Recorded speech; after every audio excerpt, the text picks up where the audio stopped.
From the national newsroom of the Canadian Press, I'm Lisa Laporte. Israel says it's finished its strikes on Iran, which were in retaliation for an attack by Tehran earlier this month. Israeli military spokesman Rear Admiral Daniel Hagari says they've fulfilled their mission. Iranian state media reports at least 4 people died in the attack. U.S. President Joe Biden has apologized for the country's boarding school system, which separated Indigenous children from their parents for more than a century and a half. But Canadian Indigenous leaders say Biden's apology is only the first step toward healing generations of harm. Canadian Press reporter Naira Ahmed reports. Now, a former Assembly of First Nations national chief is suggesting the U.S. launch its own Truth and Reconciliation Commission, as Canada did in 2008, and look into compensating residential school survivors. The AFN's current national chief is urging Biden and the incoming president-elect to engage meaningfully with Native American communities. Cindy Woodhouse-Nepenak says the history of U.S. boarding schools echoes the experiences of First Nations in Canada. Biden's apology comes 16 years after former Prime Minister Stephen Harper apologized for Canada's residential school system.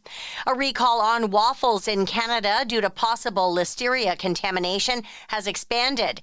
The Canadian Food Inspection Agency says 365 Whole Foods Market organic homestyle and blueberry waffles that were sold in BC have been recalled. Court documents from Toronto appear to link a homicide in Ontario to a Canadian Olympian's alleged drug trafficking ring.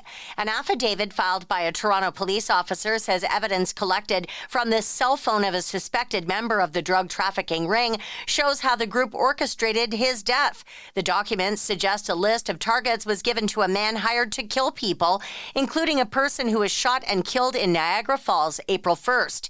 Canadian Olympic snowboarder Ryan James Wedding was named as the ringleader in a California indictment filed against 16 suspects accused of moving large shipments of cocaine through North America while orchestrating several murders. And doctors say the scariest things lurking around the corner this Halloween aren't monsters or ghosts. Halloween is one of the deadliest days of the year for pedestrians, especially for children.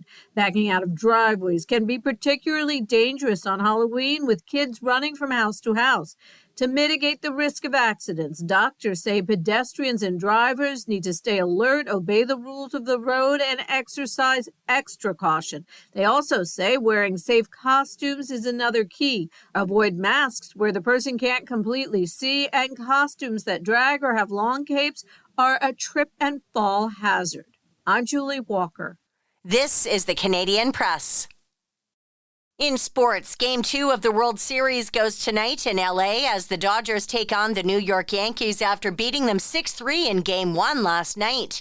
Yankees outfielder Aaron Judge says the team will move on quickly from that first loss. That's all you can do. You can't sit here and mope. You can't sit here and complain. You can't shoulda, coulda, woulda. It's time to go to work. We lost this game. Learn from it, see where we can improve, and go out there and win the next one. That's all you can do. Randy Ambrosie will be stepping down as CFL commissioner in 2025. The 61-year-old from Winnipeg was named CFL commissioner in July of 2017, succeeding Jeffrey Orridge. He's the second longest-serving CFL commissioner. The news comes on the last day of the 2024 regular season. And the Winnipeg Jets are looking for their 8th straight win to start the latest NHL season when they visit the Calgary Flames later on tonight. From the Canadian Press, I'm Lisa Laporte. Thanks for listening. Don't forget to follow and subscribe. For more of today's top stories, visit thecanadianpressnews.ca.